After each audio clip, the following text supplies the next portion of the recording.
Señor, gracias por las alabanzas,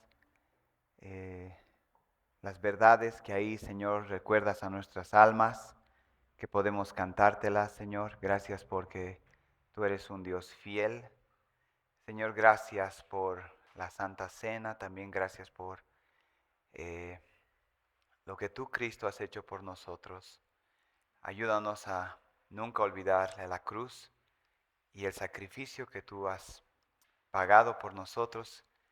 Ayúdanos siempre, Señor, a tener eso en nuestros corazones presente, la gran salvación que nos has otorgado.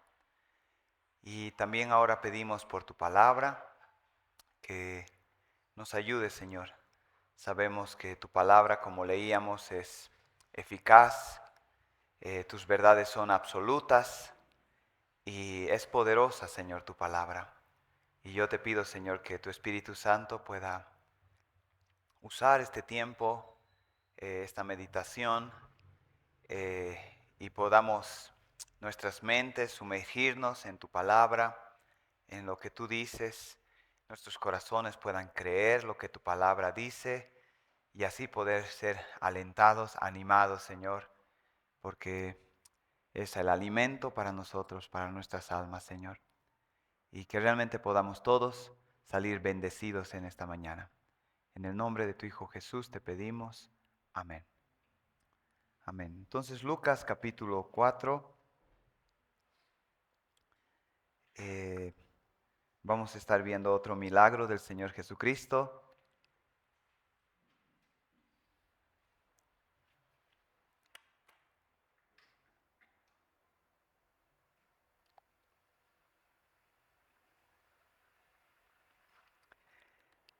Este relato se encuentra en el Evangelio de Mateo, también está en Marcos y también lo vemos aquí en Lucas.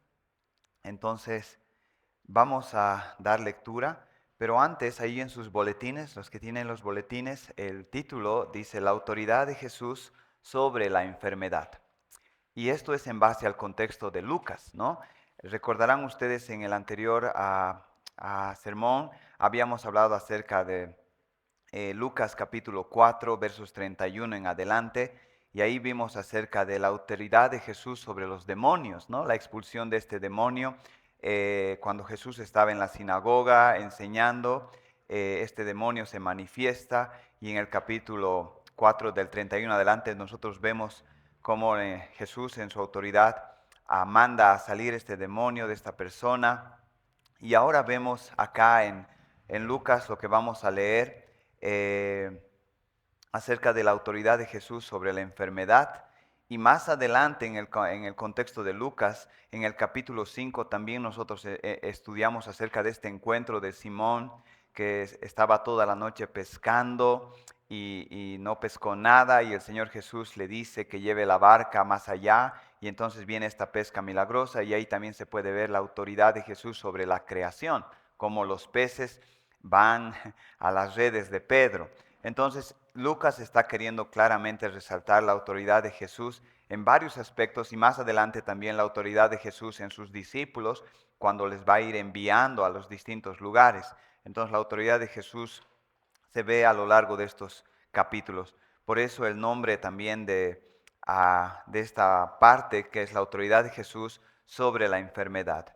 Leemos Lucas desde el capítulo 38 en adelante. Dice, estoy leyendo de la Biblia de las Américas. Y levantándose salió de la sinagoga y entró en la casa de Simón. Y la suegra de Simón se hallaba sufriendo con una fiebre muy alta. Y le rogaron por ella. E inclinándose sobre ella, reprendió la fiebre y la fiebre la dejó. Y al instante ella se levantó y le servía. Al ponerse el sol, todos los que tenían enfermos de diversas enfermedades se los llevaban a él. Y poniendo él las manos sobre cada uno de ellos, los sanaba. También de muchos salían demonios gritando y diciendo, tú eres el Hijo de Dios. Pero reprendiéndolos no les permitía hablar porque sabían que Él era el Cristo. Ahí en nuestra introducción en cuanto a la verdad que ustedes tienen también en su boletín, dice Jesús es soberano sobre la enfermedad. Algunas veces sanando de manera inmediata enfermedades, algunas veces prolongando algunas enfermedades y algunas veces también usando medios como los médicos para sanar enfermedades y algunas veces decidiendo no sanar las enfermedades. Jesús tiene la soberanía, la autoridad sobre la enfermedad. Dice, no hay enfermedad tan complicada para Él. Y aunque podría hacerlo todo solo, decide usar nuestras oraciones como medio para llevar a cabo su labor. Nuestra respuesta de gratitud siempre debe ser el servicio. Y vamos a ver este encabezado que claramente se desprende. Los versículos que vamos a estudiar son simplemente el 38 y el 39, ¿no? Cuando estaba pensando en yendo de manera cronológica acerca de los milagros del Señor Jesús, me encontré con esto y decía, lo más fácil es pasar a algo parece más sustancial, que tenga más contenido donde se puede explicar, porque en estos dos versículos a primera vista parecía que mucho no se podía ver, ¿no? Mucho no había para enseñar, o así lo pensaba. Pero recordé ese texto en Timoteo que dice que toda la palabra de Dios es inspirada por Dios, y si es inspirada entonces es útil.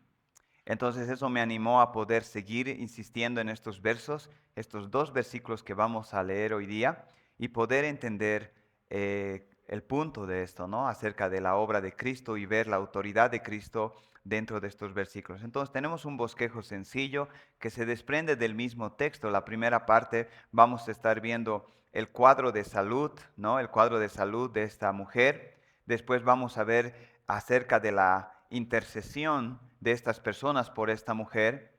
Después vamos a ver la intervención de Cristo en respuesta de las oraciones de estas personas. Y por último vamos a ver la respuesta de esta mujer una vez que fue sanada. Estos 4 puntos vamos a estar viendo en esta mañana de manera sencilla.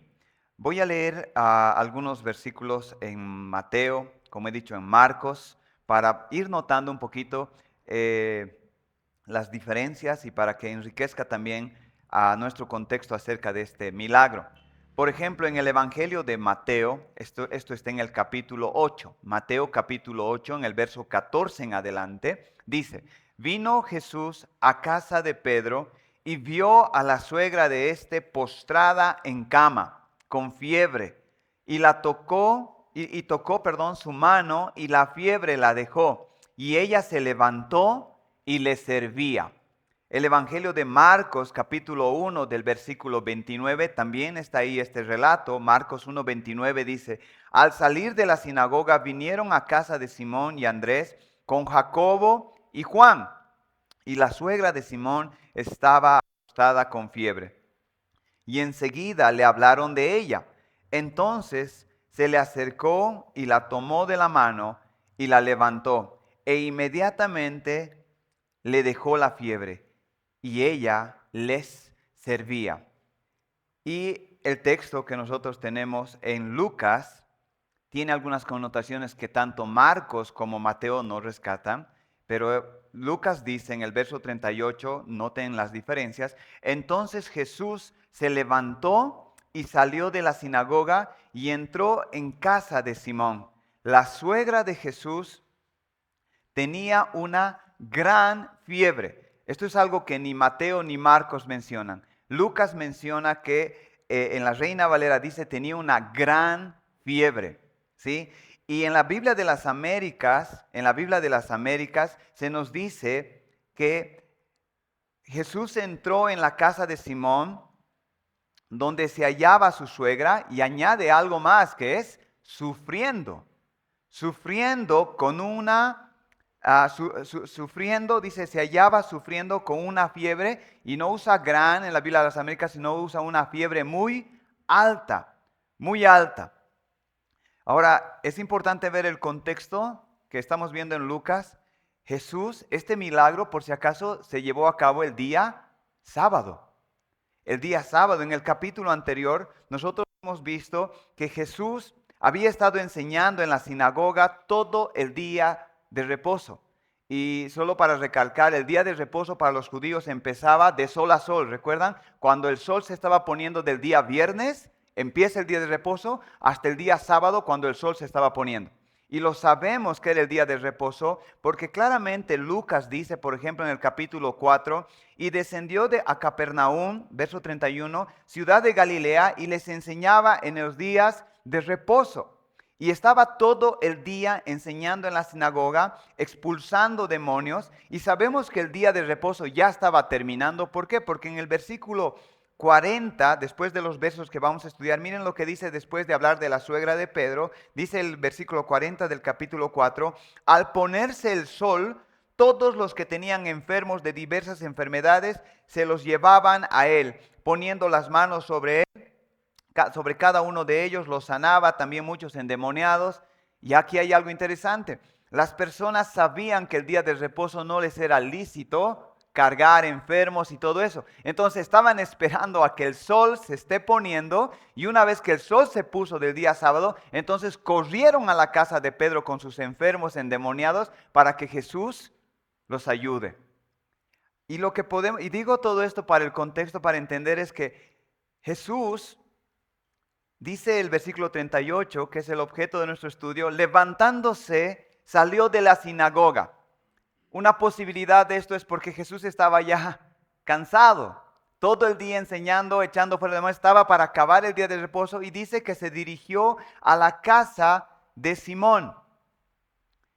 Y tal vez el milagro de la suegra de Simón se hizo público de alguna manera, que también las personas dijeron, también en esa casa va a sanar, entonces vamos también ahí. Y tal vez Jesús quería ir a la casa de Simón porque quería de alguna manera descansar. Todo el día enseñando, echando fuera demonios, el día estaba terminando y va a la casa de Simón. La razón principal no sabemos por qué Jesús se dirigió a la casa de Simón. Marcos nos dice que en la casa de Simón vivía también Andrés. Y Jesús, dice Marcos, que fue acompañado por Juan y Jacobo. Posiblemente, no sabemos, porque Jesús fue invitado a, después de un día de trabajo largo, en la tarde para cenar. Y decimos esto porque lo interesante es que después de esta gran sanidad que esta mujer va a experimentar, y en el versículo 39 dice, y después que lo sanó, se levantó y les servía. En otras versiones, ¿saben qué dice? Se levantó y les preparó algo de comer. Se levantó y le preparó algo de comer. Esa es la palabra que aparece en el griego, que es de diáconos, el que atiende a las mesas. Esta mujer se levantó, ni bien recibió el milagro, y preparó algo de comer. Por eso la implicación puede ser que Jesús pudo haber sido invitado a cenar después de ese trabajo, pero también puede ser que no. La pregunta es de cuánto tiempo puede tardar una persona en entrar en un cuadro de fiebre tan elevada. Si esa persona estaba con fiebre solo ese día, posiblemente le invitaron una semana antes y les dijo, el sábado te invitamos a casa a cenar. Entonces no lo veían venir. Pero si era algo que ya venía con tiempo, es difícil invitar a alguien a tu casa cuando tienes a alguien que está muy enfermo. Pero no sabemos el punto, pero el contexto es ese. Jesús está cansado, seguramente, se está dirigiendo a la casa de Pedro con otros más. Y cuando va a la casa de Pedro, en este primer punto que nosotros tenemos, se encuentra con este cuadro complicado de salud. La suegra de Pedro estaba con fiebre. Y dice Lucas, estaba con una fiebre muy alta y estaba sufriendo. Ahora, algo interesante acá es esta palabra que dice gran fiebre, Marcos y Mateo, y Lucas usa la palabra alta. Es interesante que en el griego la palabra es mega. Podríamos decir en español, una mega fiebre. Ahora, yo solo estuve investigando un poquito acerca de la fiebre y cómo en esos tiempos ellos sanaban la fiebre. Nosotros hoy, por ejemplo, cuando tenemos un niño, y cuando es bebé al menos, y la fiebre está muy elevada, el médico nos da Dioxadol y te dice unas cuantas gotitas y la fiebre baja. Pero ¿saben qué es interesante? Averiguando un poco acerca de la fiebre, es lo siguiente. En los tiempos bíblicos, solo la fiebre se categorizaba en dos categorías: en fiebres pequeñas y fiebres grandes. No había más. Fiebres pequeñas y fiebres grandes. Otra cosa interesante que en los tiempos bíblicos se creía era que la fiebre en sí mismo era una enfermedad. La fiebre en sí mismo era una enfermedad. Nosotros hoy sabemos que la fiebre es un signo, es un síntoma de algo que el cuerpo está mal, una inflamación, una infección, y por eso produce fiebre. Pero el punto acá, y lo interesante de acá, las palabras que se usa, sufrir y una fiebre muy alta, vienen de quién? De Lucas. ¿Y qué es Lucas? Lucas es médico.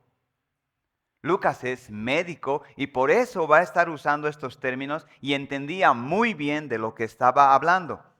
Entonces, la suegra de Pedro estaba con una fiebre, dice Lucas, muy alta. Y nosotros podemos un poquito intuir qué estaba pasando. Otra cosa que podemos pensar en este tiempo es lo siguiente. Cuando nosotros vemos a nuestros niños, más común en niños, a veces también en nosotros, con fiebre, ¿cómo nos damos cuenta que alguien tiene fiebre? Básicamente por la temperatura corporal. Y a veces todavía dudamos, ¿verdad? Le tocamos la frente, le tocamos aquí, nos tocamos nosotros, decimos, ¿será? Yo también estoy caliente, no parece. Pero agarramos un termómetro y le ponemos y nos damos cuenta, más de 37, ya, sí, tiene fiebre. Más de 36 ya es fiebre, tiene fiebre. Pero en ese tiempo no tenían eso. Entonces, ¿cómo podían ver que esta mujer estaba con una fiebre alta y estaba sufriendo? En versiones de Marcos y Mateo dice que esta mujer estaba postrada en cama con una gran fiebre. Lucas dice sufriendo con una fiebre alta. Y casi podemos imaginar el cuadro.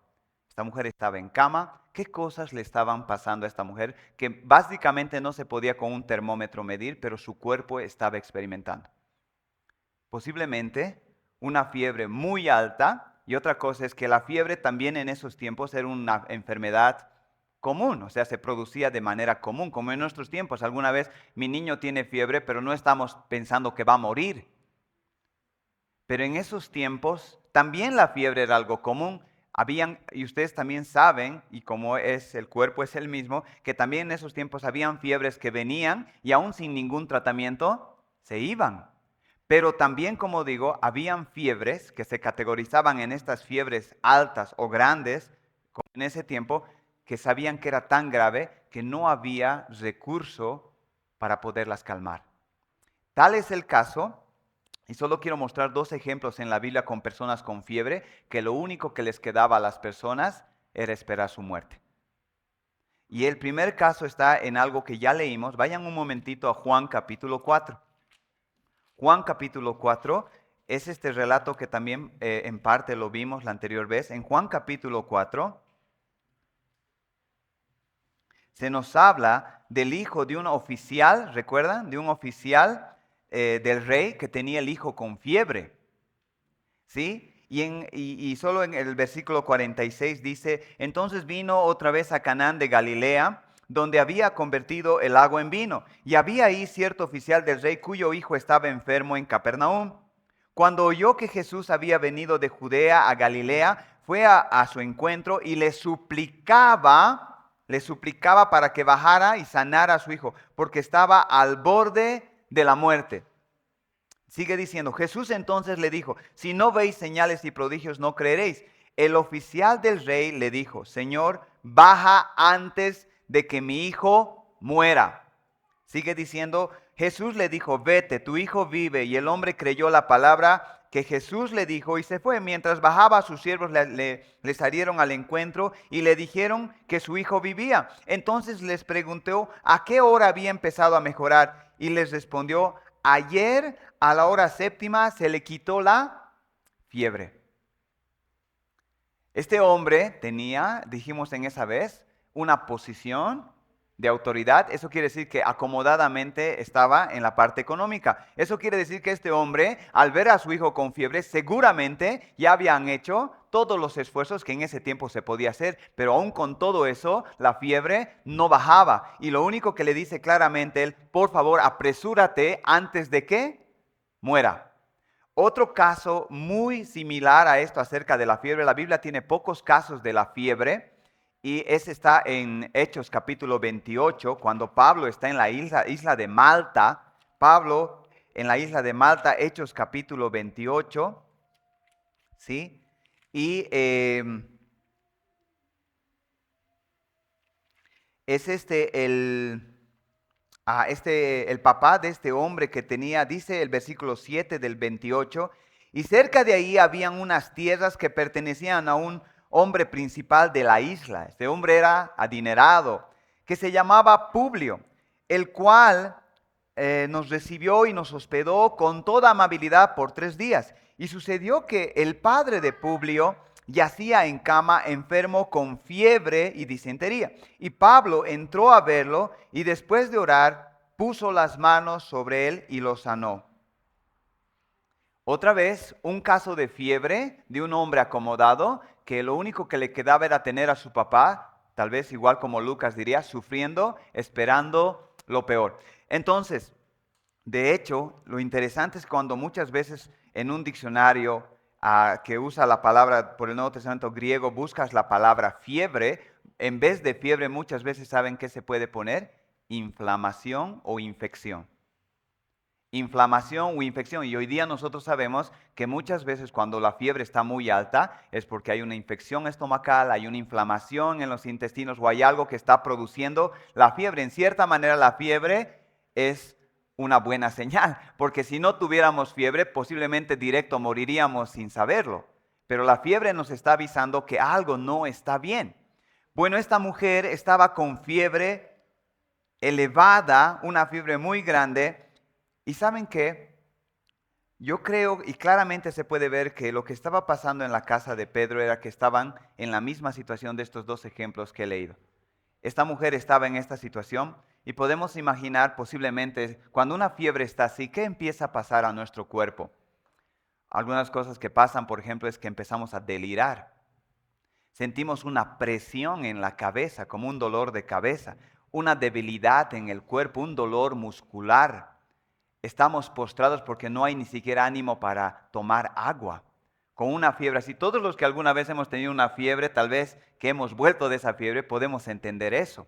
Pero esta mujer estaba, dice, postrada con estas características. Y Lucas lo pone en el orden, ¿no? Y yo creo que a veces en la Biblia el orden de las palabras de izquierda a derecha también quieren mostrar un énfasis. Esta mujer, dice Lucas, estaba sufriendo. Esta mujer estaba sufriendo. En otras versiones dice, esta mujer estaba siendo afligida. Esta no era una enfermedad que podía quitarse con las cosas que ellos usaban, ciertas hierbas. Olvidé el nombre, escribir. Algunas veces ellos en los tiempos bíblicos usaban una hierba, porque muchos de nosotros sabemos que muchos de los medicamentos vienen de las hierbas. Y ellos usaban algunas hierbas para bajar la fiebre, o incluso cuando la fiebre estaba muy alta, decía un autor, lo que hacían era, buscaban en el codo una vena y pinchaban para que la sangre drene, y cuando la sangre drenaba a tal punto de que la persona se desmayaba y de esa manera la fiebre se controlaba. Era como lo hacían en ese tiempo. Hoy también nosotros sabemos que cuando uno tiene fiebre muy elevada, tienen que tratar de poner paños o cosas así para tratar de bajar la temperatura corporal, porque la fiebre elevada afecta muchas cosas en el cerebro. Pero esta mujer estaba así. Lucas dice que estaba, sufriendo. Estaba sufriendo, estaba muy afligida. Perdón, hermanos.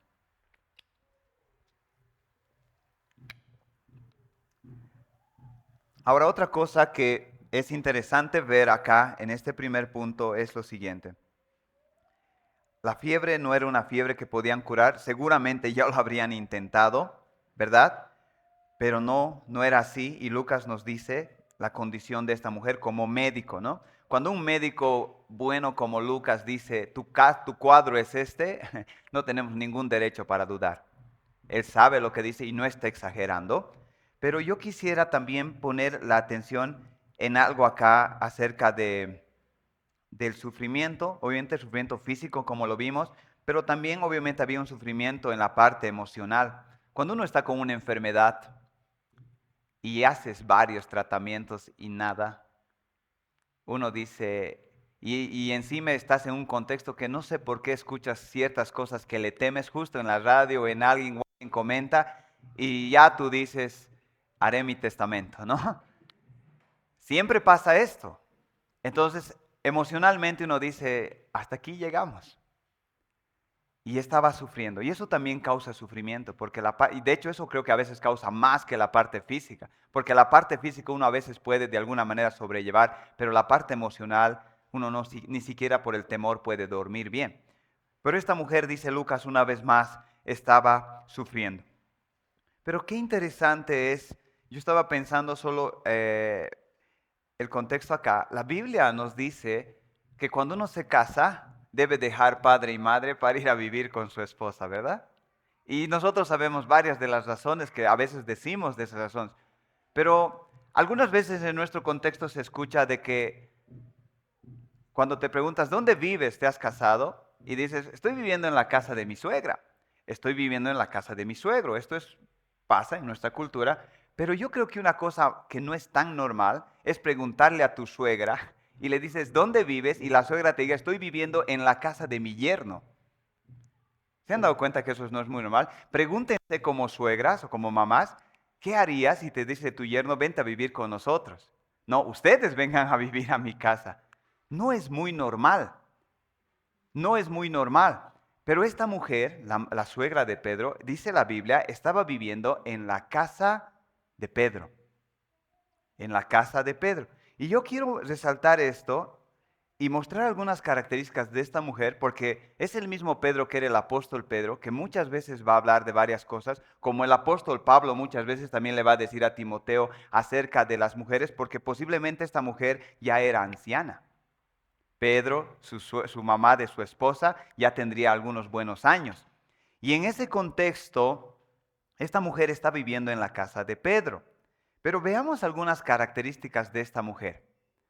Lo primero que podemos ver acerca de esta mujer es que esta mujer era una seguidora de Jesucristo.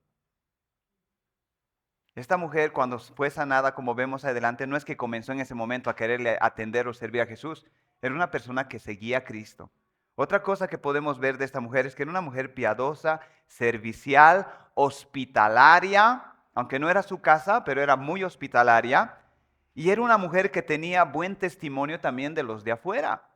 ¿Por qué decimos eso? Porque Marcos nos dice que también Jacobo y Juan estaban yendo a la casa de Pedro, pero cuando se enteran que la mujer estaba postrada en casa, dice, y le rogaron. ¿Quiénes? Todos ellos fueron a Jesús, dice Lucas, y le rogaron por ella. Yo estaba hablando con mi esposa y sobre lo que iba a predicar, y Mónica dijo, cuidado con hacer bromas de suegras, ¿no? Y yo dije, no voy a hacer, no voy a hacer. Pero eso dijo Mónica porque normalmente en nuestra cultura esto es muy normal. De hecho, nos asombra cuando estudiamos el libro de Ruth y vemos la relación de Ruth con su suegra. Pero aquí vemos otro buen ejemplo. Y estaba leyendo ese versículo de Pablo a Timoteo donde le dice, nada tengas que ver con chismes, con fábulas de viejas, dice, ¿no? Y Pablo lo dice en un sentido de que y más adelante dice, porque estas mujeres, ya hablando de las viudas que han enviudado, y dice que están ociosas, que están metiéndose de chisme de aquí para allá. Timoteo, cuida eso. Y yo estaba diciendo, pero mira lo que tenemos aquí. Una mujer servicial, piadosa, hospitalaria, de buen testimonio, pero con todo eso era una mujer que estaba muy enferma. Y esto es algo importante, creo yo, porque a veces pensamos que solo cuando estamos mal y nos viene una enfermedad y uno dice, ya, seguro es porque no estoy bien, ¿no? Pero esta mujer estaba bien con el Señor. Estaba gozando de una buena reputación. Estaba siendo buena y a pesar de eso estaba enferma. Y me recordó el versículo cuando le avisaron a Jesús de su amigo Lázaro. Cuando Lázaro estaba enfermo, ¿cuál fue la frase que le dijeron a Jesús? Le dijeron, ven porque aquel que amas está enfermo. Aquel que amas está enfermo. Y yo estaba pensando, muchas veces nosotros cuando estamos con una situación difícil de salud, lo que menos vemos en ese momento es el amor de Jesús. Pero es posible, como aquí vemos, que ser amado por Jesús, ser seguidor, estar andando en comunión con Jesús y a pesar de eso estar muy enfermo y sufriendo. Y esta mujer tenía todo eso y creo que también yo decía, es una buena reflexión para nosotros un día, para también hermanas que están aquí de edad y poder decir, ¿cómo soy yo como suegra? ¿Soy como esta mujer? No es muy propio, ¿verdad? No es muy propio. Muchos de nosotros cuando tenemos reuniones de matrimonios, escuchamos de testimonios de ni siquiera viviendo con el suegro, pero los suegros y las suegras metiéndose mucho en los matrimonios de sus hijos. Eso no es muy normal. Esto es anormal. Y también es anormal que nosotros como yernos traigamos a nuestras suegras a vivir a nuestras casas. Y posiblemente Pedro lo hizo porque tal vez quería cuidar de ella, ayudarla. Y ella también aceptó por el testimonio que Pedro tenía. Y es posible llevar eso, pero miren las características que aquí se presentan. Qué desafío, qué importancia para nosotros como yernos y qué importancia para las mujeres en edad acerca del testimonio que pueden tener con los de adentro y con los de afuera. Entonces se nos dice una vez más, esta mujer estaba sufriendo, esta mujer era así, estaba viviendo en la casa de Pedro y con todo esto se nos plantea este primer punto. Y yo puse ahí en el bosquejo que ustedes tienen, dice, un cuadro complicado de salud, pero en este caso está hablando acerca de la salud. Pero lo que Lucas quiere resaltar, y no está exagerando, es que es un cuadro que se está haciendo imposible de solucionar. Imposible de solucionar. Y que requiere una intervención inmediata, o si no, como veíamos en los pasajes anteriores, algo malo va a pasar. Y esto es, como decía, de salud, pero yo quisiera que ustedes piensen, y yo creo que Dios nos habla por medio de la predicación de su palabra. Algunas personas pueden estar pasando una situación, tal vez no necesariamente de salud, pero un cuadro difícil en algo, ¿sí? Un cuadro difícil en algo que realmente requiere la intervención de Dios. Y esto es el primer punto acá, acerca de esta gran necesidad. ¿Y saben qué? Otra de las cosas que me llama la atención es que esta situación estaba trayendo sufrimiento a esta mujer. Y por eso decía que tal vez no necesariamente es un cuadro de salud, y puede ser otra la situación, pero el punto es el mismo. Esa situación está trayendo sufrimiento a tu vida. Estás sufriendo. Y yo no sé ustedes, pero cuando normalmente yo no escucho esa palabra entre nosotros, ¿no? Alguna vez en la reunión de oración tal vez lo inferimos, pero no es muy propio de nosotros pararte o decir, oren porque estoy sufriendo. Porque hasta parece como uno se estaría quejando de Dios o como que Dios no te está tratando muy bien. Pero Lucas nos dice, esta mujer estaba sufriendo. Y yo no sé cómo tú responderías cuando te dicen, tal hermano está sufriendo. Tal hermana está sufriendo. ¿Cómo reacciona tu corazón? ¿Qué haces realmente cuando es honesto, es sincero y te dice, este hermano realmente está sufriendo? Yo creo que si tú realmente eres hijo de Dios, estás en comunión con el Señor y escuchas eso y de una cosa honesta, tú quieres hacer algo por Él. Tú quieres ayudar en algo. ¿Cómo puedo ayudar? ¿Verdad? Y ese es el segundo punto que nosotros tenemos. Cuando se vio este cuadro de esta mujer que estaba sufriendo, el segundo punto nos dice acá, la intervención de sus hermanos. La intervención de sus hermanos. Dice otra vez en Mateo, vino Jesús a casa de Pedro y vio la suegra de este postrada en cama con fiebre. Y tocó la mano y la fiebre la dejó y ella se levantó y le servía. Noten que aquí Mateo no rescata lo que va a decir Lucas. Dice Marcos, al salir de la sinagoga vinieron a la casa de Simón Andrés con Jacobo y Juan y la suegra de Simón estaba acostada con fiebre y enseguida le hablaron de ella. Ellos mencionan, le hablaron de ella. Ahora, ¿y qué dice pero Lucas? Dice todo lo mismo, estaba sufriendo con una fiebre muy alta y les rogaron por ella. Lucas dice, les rogaron por ella. ¿Quiénes? Todos los cuatro que entraron, Pedro, Andrés, Jacobo, Juan y posiblemente la esposa de Pedro, tal vez, y no sé si los hijos de Pedro, todos ellos que estaban ahí atendiendo, dice que fueron a Jesús y le rogaron por ella. Versiones como la NTV dicen, le suplicaron, por favor, sánala. Por eso decíamos hace rato que esta mujer gozaba de un buen testimonio.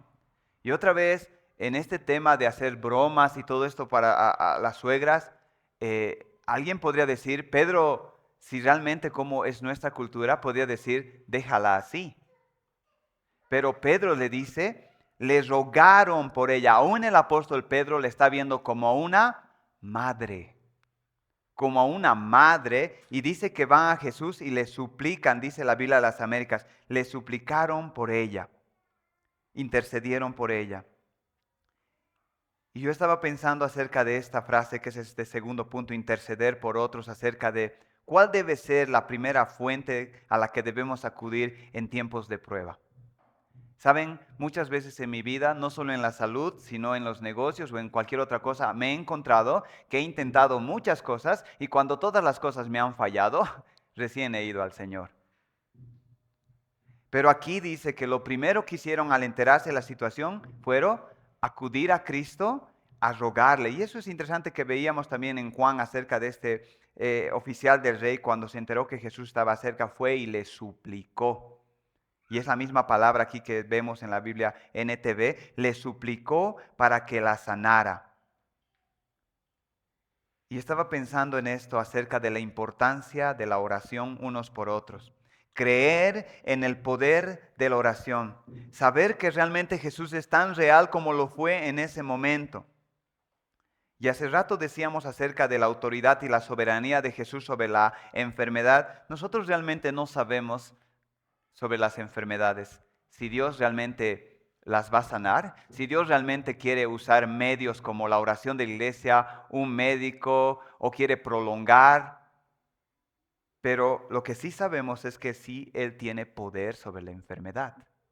Él sí tiene poder sobre la enfermedad. Y otra de las cosas que podemos ver acá, y yo lo compartí un poquito acerca de esto en la reunión de oración, es que se nos dice, yo no sé, dos cosas yo no sé, y estaba preguntándome este texto, y creo que puedo seguir meditando y tratando de ver. Una es, ¿por qué razón Jesús tenía que ir a la casa de Pedro? ¿Por qué fue a la casa de Pedro? Podía ir a la casa de Jacobo, y después nos enteraríamos en otro capítulo donde decía, y la suegra de Pedro murió. Como habrían muerto la suegra de Jacob o algo así, pero fue a la casa de Pedro. Entonces, eso es algo que me preguntaba y no encontraba una respuesta. Tal vez alguien diría, porque tenía que ir a sanar a la suegra de Pedro, posiblemente. Posiblemente Jesús en su omnisciencia lo vio y por eso se dirigió a ese lugar. Pero también, hablando de la oración, nosotros no sabemos muchas veces por qué razones Dios, como leíamos en Eclesiastés, en el día bueno y en el día malo, de ambas cosas Dios las hace. ¿Por qué cosas Dios nos permite entrar en cuadros de situaciones difíciles? Pero algo sí sé, y estaba viendo a lo largo de esta semana en la Providencia muchos textos hablando acerca de la oración, de la oración, de la oración. Y la otra cosa que también quería compartir decía, yo no sé cuánto tiempo esta mujer estaba así. Y realmente quisiera saber, pero es un poco difícil, ¿verdad? Porque a veces la fiebre puede venir en un momento repentino o uno puede estar todo un día o 2 días con fiebre. Realmente no sé cuánto tiempo esta mujer estaba así, pero algo sí sabía, que esta mujer estaba sufriendo sola. Y piensa en un momento, al menos sé que todo un día Jesús estaba en la sinagoga, dice Lucas, enseñando y echando fuera demonios, mientras esta mujer estaba en cama postrada sufriendo. ¿Y saben qué? Y es interesante que era una seguidora de Jesús, conocía a Jesús, podemos ver por el servicio. No es que en el servicio le iba a conocer a Jesús, sabía quién era Jesús y por eso también Jacobo y Juan interceden por ella. Pero a pesar de todo esto, esta mujer estaba sufriendo y algo que estaba pensando acerca del sufrimiento de esta mujer era que seguramente estaría orando ella por sí misma, ¿no? Diciendo, Señor, Señor, porque ya sabía que la fiebre no bajaba, era muy alta, las cosas iban mal y seguro estaba orando por sí misma, pidiendo ayuda. O tal vez la esposa de Pedro estuvo ahí asistiéndole a ella, a su madre, tratando de hacer lo que se pueda. Pero noten que fue hasta que sus amigos, los que llegaron, dice, cuando llegaron se enteraron, entonces ellos fueron a Jesús y le rogaron por ella. Y es ahí cuando Jesús responde, va y la sana. Y esto es una cosa muy básica, muy sencilla que muchos de nosotros varias veces hemos escuchado, pero solo estoy diciendo esto porque ¿cómo podemos orar a Jesús, rogarle, suplicarle por ti si no sabemos por lo que estás pasando? En un sentido, estás sufriendo y estás sufriendo, sea hombre o mujer, solo, sola.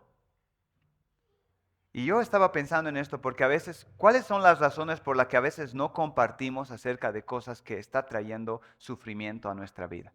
En una sociedad tan prejuiciosa como la que nosotros tenemos. Pero lo que estaba pensando es la bendición que nosotros nos perdemos de beneficiarnos al saber que hay otras personas que están orando por nosotros. Muchas veces, hermanos, van a pasar cosas en nuestra vida que ni cuenta en ese momento nos vamos a dar, pero vamos a mirar atrás y serán porque tal vez fueron respuestas de otros que fueron pidiendo por nosotros.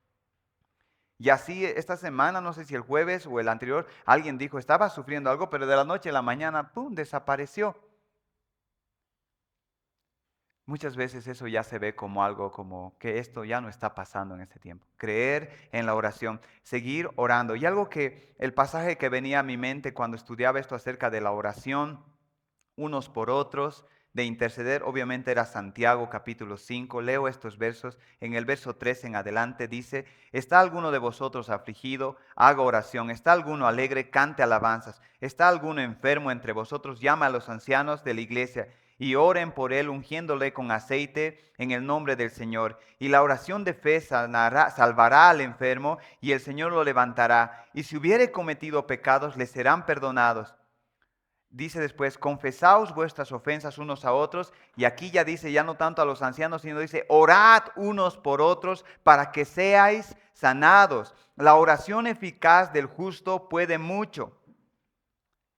Y saben, es interesante esto, ¿no? Oren unos por otros para que sean sanados. Y una de las cosas que estaba viendo a lo largo de la Biblia y en mi experiencia es que cuando Dios va a hacer algo, lo primero que Dios hace es que Dios incita por medio de su Espíritu a su pueblo a que oren por eso. El medio por el que Dios va a hacer eso que quiere hacer es la oración de sus santos. Y aquí dice en Santiago, oren unos por otros para que sean sanados. La oración eficaz puede mucho. Y yo estaba pensando, ¿qué es una oración eficaz? ¿Y saben hacia dónde me llevó la concordancia de la Biblia de las Américas cuando traté de ver oración eficaz? ¿Qué significa? Me llevó al pasaje al pasaje de Génesis 18, donde Dios va a destrozar Sodoma y Gomorra. Y Abraham empieza a interceder, ¿recuerdan ustedes? Y si hay 50, igual lo vas a destrozar. Y si hay 40, y si hay 20, y después Abraham dice, no se enoje, no se canse, mi Señor. Pero si hay 10, y ahí me llevó este tema de la oración eficaz. ¿Y saben qué es lo interesante? Dice, la oración eficaz del justo puede mucho. Pero ¿saben cuál es el texto que viene despuesito de ese versículo? El versículo 17 dice, Elías era un hombre sujeto a pasiones semejantes a las nuestras y oró fervientemente para que no lloviese, y no llovió sobre la tierra por 3 años y 6 meses. Y oró otra vez y el cielo dio lluvia y la tierra produjo fruto. La misma idea. Abraham perseverando, insistiendo. Elías dice igual que nosotros, pero igual perseverando en oración. Y cuando ves la vida de Elías, realmente era como nosotros. Cuando nosotros decimos, pero yo no soy Elías. Yo no soy Elías para orar para que esto suceda. Fíjense la vida de Elías, un día en la gloria y el otro día en el piso. Es como nosotros, un día estamos muy animados y un día estamos tan desanimados. Un día estamos viendo al Señor y otro día parece que ni cristianos fuéramos. Así era Elías, pero Dios escuchó su oración. ¿Por qué? Porque fue una oración perseverante, perseverante. Yo creo, hermanos, que Dios quiere hacer, no, como he dicho, no solo algo en la parte de la salud, quizás en la salud, pero está llamando a la persona y al pueblo de Dios a orar de una manera perseverante, perseverante. Como dice el texto, súplica, súplica, rogar. Y la idea es una y otra vez, y ver la mano del Señor. Y realmente ver la vida de Elías a mí me anima porque decir yo también soy así, pero Dios puede escuchar mis oraciones de manera perseverante por esto. El punto 3 dice, después de esta oración de los amigos de Pedro, de la suegra de Pedro, nos habla de la intervención de Jesucristo. Mateo nos dice que Jesús le tocó la mano y la fiebre la dejó y ella se levantó. Marcos nos dice que se acercó, la tomó y la levantó e inmediatamente la dejó, le dejó la fiebre. Y Lucas nos dice que se inclinó sobre ella, reprendió a la fiebre y la dejó. Yo no sabía, hermanos, algo que mientras estudiaba aprendí, que tanto la lepra como la fiebre eran cosas que hacían que los judíos se volvieran inmundos. La lepra uno lo entiende y es muy claro, pero también, aunque de la fiebre, ¿verdad? Que no está escrito, porque has leído alguna vez que alguien que toca a uno con fiebre se vuelve inmundo, no está en la Biblia, pero ¿sabes dónde está? En la tradición que los judíos habían puesto. Los judíos también habían puesto que si una persona tenía esta calentura corporal, no se les podía tocar, porque si no se volvía inmundo como tocaba un leproso. Pero aquí Cristo nos dice que se acercó, tomó de la mano, dicen otros autores, y otros dicen que se acercó, se postró como se inclinó sobre ella y la fiebre la dejó. Y saben algo muy importante en esto es que Jesús, como siempre sabemos, podía decir una palabra y la fiebre la dejaba, pero noten que se acerca y Lucas dice que, un autor dice que Lucas lo dice de una manera como tomando la postura que un médico en ese tiempo tomaba hacia un enfermo que estaba postrado. Jesús tomó esta parte que dice inclinándose sobre ella. Exactamente queremos tratar de imaginar cómo fue eso, pero un comentario decía, esa era la postura exacta que un médico tomaba hacia un enfermo que estaba postrado. ¿Y saben qué quiere decir esa frase que dice le tomó de la mano? Quiere decir cuando nosotros vamos a un hospital y alguien está en una situación difícil y le tomas de la mano, ¿sabes qué estás diciendo en pocas palabras? Le estás diciendo, aquí estoy. Aquí estoy. Y Cristo le está diciendo a esta mujer esto, aquí estoy. Aquí estoy. Y algo que podemos entender, si bien Jesús no ha prometido que no vamos a pasar por situaciones difíciles, pero lo que sí debemos saber es esto, hermanos, que cuando estemos en situaciones de dificultad, va a tener una gracia especial que no la tiene en nuestro día a día. Cuando estemos en una situación difícil, su cercanía, su proximidad, su acercarse a nosotros va a ser más notorio que cuando tenemos días comunes y corrientes. Eso es algo precioso y de ánimo. Tal vez tú estás diciendo, yo no estoy enfermo ahorita, no me está pasando nada, pero eso es un ánimo para ti. Cuando el día malo llegue, puedes saber que Jesús va a estar caminando muy cerca de ti, muy cerca de ti. Y eso es lo que nos dicen acá. Y dice después que reprendió a la fiebre y ésta le dejó. Y es interesante la palabra reprender porque es la misma palabra que en los versículos anteriores acerca del demonio usa. Reprendió al demonio y el demonio se fue. Reprendió a la fiebre y la fiebre se fue. Y muchos, William Hendrickson piensa que cuando usa reprendió es porque esta enfermedad era causada por un demonio o uno de sus servidores. Y eso es otra cosa que muchos de nosotros son temas como muy ajenos a nosotros. Pero muchas veces la Biblia habla acerca de las acechanzas del diablo y cómo el diablo quiere venir y tenernos cautivo. Y otra palabra, ¿saben qué dice? Cuando dice, y la fiebre le dejó, cuando buscaba en el original dice, y fue liberada. La idea es que estaba como en una prisión y fue liberada y alguien la tenía prisionera. ¿Y saben qué me he dado cuenta? Hay muchas enfermedades y con la enfermedad vienen los pensamientos que nos tienen cautivos, prisioneros, que no se puede salir. Y la idea es esa, Jesús liberando. Pero saben, aquí hay un milagro mucho más grande que solamente dejar la fiebre. Posiblemente, como sabemos, algo estaba pasando en su cuerpo, tal vez una inflamación, una infección, y Jesús la sanó. La fiebre se fue y eso pasó en segundos. Se pueden imaginar, si fue una infección, por así decir, en el estómago seria, la infección frenó, se sanó, la fiebre bajó, pero hay algo más. Todos nosotros sabemos que cuando hemos estado con fiebre o muy enfermos de fiebre, después que la fiebre baja, estamos tan débiles que tenemos que estar casi todo el rato todavía en la cama. Pero ¿sabes qué dice aquí? Dice que la sanó e inmediatamente se levantó y empezó a atenderles. Aquí había un milagro extra, una yapa, por así decir. ¿Qué hizo? La sanó y encima le dio una gracia que restableció sus músculos, su cuerpo, y ella inmediatamente se reincorporó. Una obra completa del Señor Jesús. Y el último punto, hermanos, es la respuesta de gratitud. Creo que en ninguno de los milagros vemos esto que se ve acá. Inmediatamente sanada, y es como que algo la estaba aprisionando a la cama, la estaba sujetando a la cama para que ella no vaya y empiece a servirle al Señor. Y cuando esa cosa se liberó, entonces ella rápidamente fue y empezó, dice, a servir. Empezó a servirles.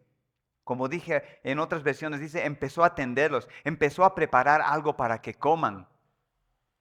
Y yo quiero ya ir terminando con este punto.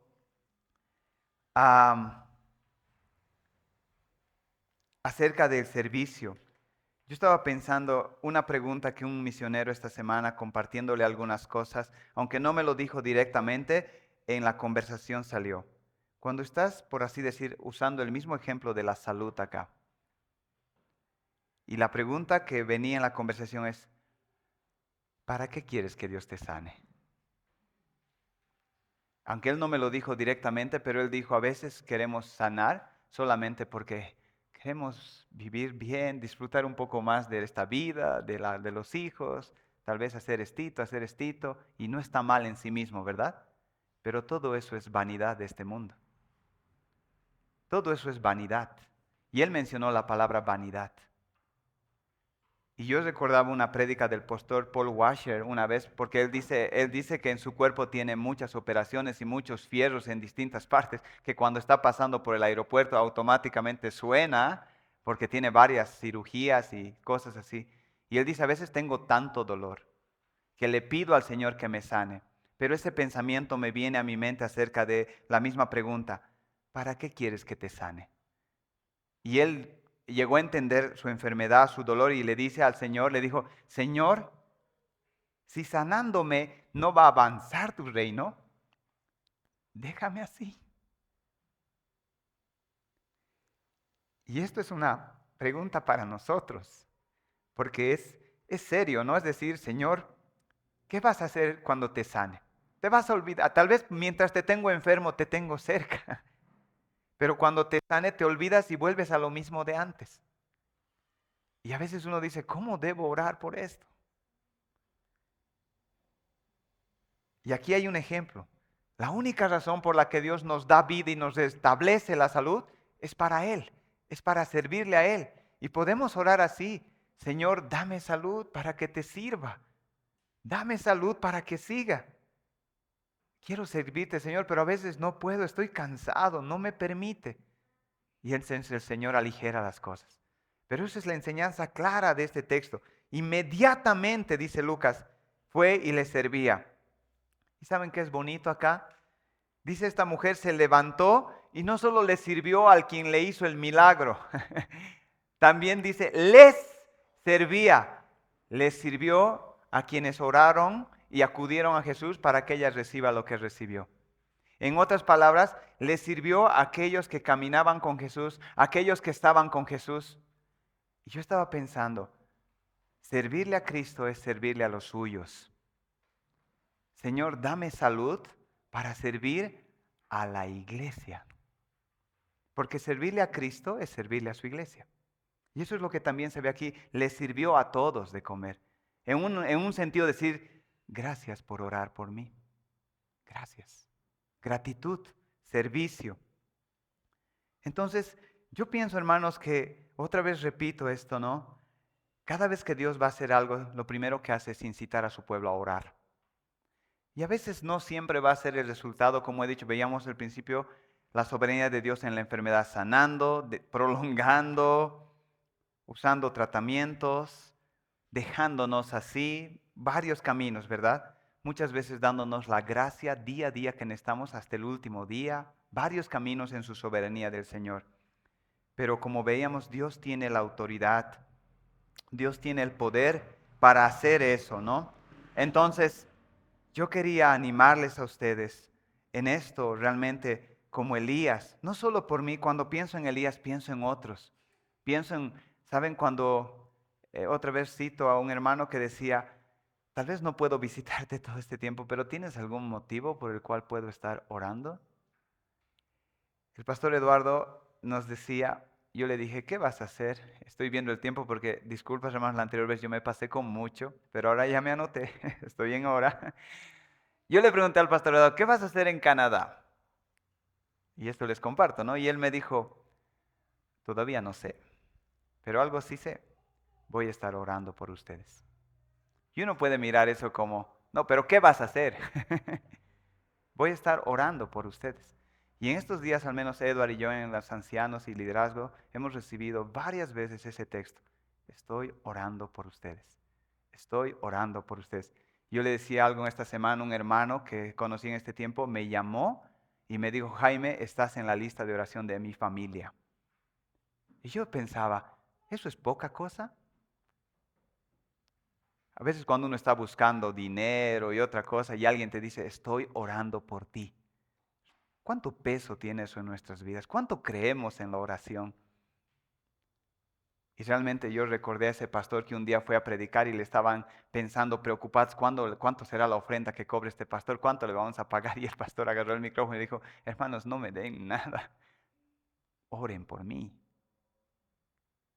Y yo estoy pensando, creo que el punto es obviamente la autoridad de Jesús, pero esa autoridad por así se mueve cuando su pueblo intercede. Dice muchas veces textos en la Biblia que cuando Dios vio una necesidad no hizo nada. ¿Por qué? Porque su pueblo no hizo vallado. Y esa palabra vallado es porque su pueblo no oró. No oró. Y yo creo que es un llamado para mi vida, no solo para orar por mí, sino para pensar en el hermano y decir, ¿sabes que está sufriendo tal hermano? Es decir, y después preguntar. Yo a veces me pregunto, ¿por qué algunas personas te preguntan, ¿cómo estás? ¿Cómo ya estás? Y hasta a veces uno dice, ay, qué difícil responder esa pregunta. Pero si te están preguntando, tal vez es porque realmente están esperando que algo pase. Y eso es lo que creo que el Señor quiere. Por eso el artículo del pastor, el estudio de ayuno y oración. Ayuno y oración. Quiero animarles en eso, hermanos. Y aunque uno puede decir, pero mi oración de mí no tiene, piensa en Elías, igual que nosotros, con mucho pecado, pero insistente, insistente, insistente y Dios respondiendo. Yo creo que Dios quiere hacer algo así, no sé si en mi vida, en la iglesia o en algunos de ustedes. Y yo quiero animarles con eso, espero haberlos animado y que realmente podamos en la semana pensar en eso, ¿no? Acerca de los compromisos, las cosas que son imposibles para nosotros, pero que Dios manifieste su poder. Porque cuando eso pasa, ¿qué pasa con nuestras almas? Se animan, empezamos a... Y eso estoy orando al Señor porque responda, responda, para que en las noches de oración podamos decir, estaba orando por esto y así pasó. Eso es algo que Dios puede hacer para unir, para animar a la iglesia. Amén. Vamos a orar, hermanos. Señor, gracias por tu palabra. Gracias por esta experiencia que tú has tenido con esta mujer. Gracias, Señor. Y yo te pido porque nos mantengas cerca de ti, nos animes a ver de que tú has prometido una gracia especial y que no usemos nuestra mente para dudar de ti, nuestra energía para desconfiar de ti, más bien para confiar, para poner nuestra esperanza, para saber, Señor, que el futuro te pertenece y podemos descansar, Señor. Gracias por esta mañana y te pido también por mis hermanos que puedan tener esa preocupación que tuvieron estos hombres y estas personas por esta mujer, que cuando nos enteremos que alguien está sufriendo o está pasando un mal momento, no dejemos de orar. No dejemos de orar. Señor, líbranos de ser indiferentes o de solo estar pensando en nosotros, Señor. Que podamos ser una iglesia, como dice Santiago, que están orando unos por otros. Ayúdanos, Señor. Ayúdanos. Te lo pedimos en el nombre de tu Hijo Jesús. Amén.